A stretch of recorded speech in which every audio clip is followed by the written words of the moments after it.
I am with a man who really needs no introduction, Mr. Tim Robbins. Thank you for taking a little bit of time with us. First of all, very exciting that you're here in the Duke City and touring. Most of the time a director opens a show and they're done. They wash their hands, not you. No.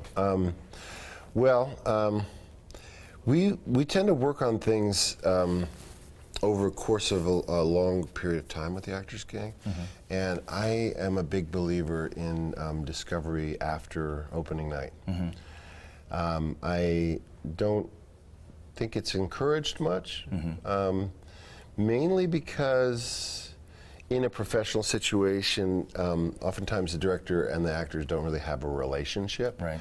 And it can be that the director is not a particularly nice person, and so they have rules about you can't, after a certain time, direct the actors. But it's a different thing with the actors. Well, we're a theater company. Yeah. We're an ensemble. We have we meet every Sunday night and we work. You know, we have new projects that are being developed all the time. But all the same actors. We don't audition. We don't have like. We have new members come in, but they have to go through training, and it's a very rigorous training, a very disciplined training, and it's based on a European model of making theater. Is that you do it, and then you sit on it and wait a bit, and come back to it, and revisit it, and see what's been gestating in the brains of the actors, and then let them try the part again 6 months later. So. And I think that it's important too that you do keep that same ensemble, because there's an artistic dialogue, I think, that happens with just doing the work over and over again. And a trust. Yeah. So now I want to talk quickly about the Actors Gang, because in my opinion, one of the most important ensembles in America. Honestly, you guys have such a great pedigree of work. How was it founded? You were the founding artistic director of the organization. Yes, in 1981 at UCLA, we did a couple productions at this school, and then in 1982, I took one of those shows into the professional arena in Los Angeles. And so that was our first professional production, was in 1982. And so it was always, for me, a way to remain connected to what my roots were, which was in theater in New York City. And also, once my career started happening, it was also a way to stay sane in Los Angeles.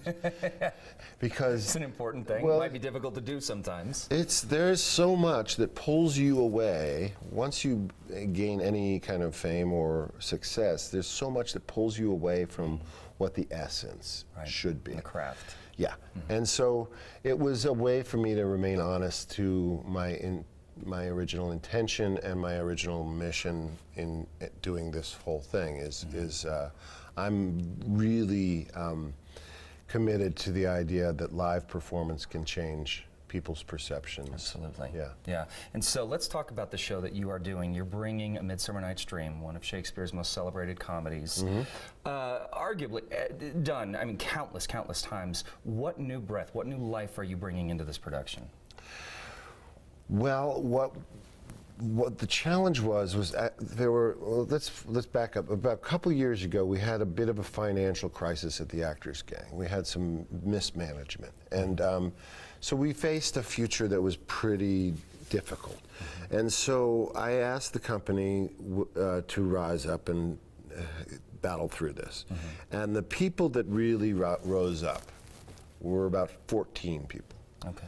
And they're the people you're going to see on stage. Really? Okay. Because because they did it. They saved the company. And so when we were over the hump, I said, well, you know, I want to do something with them. And I looked at who they were, and I thought, well, I could see a cast of Midsummer Night's Dream out of these people, you know. And so we started rehearsal, and 5 weeks later we were up with the show. It really came out of me wanting to work with these specific people. Well, Tim, thank you so much for coming in. My pleasure. Best of luck. And again, guys, for more information on Midsummer Night's Dream, head over to casa.com.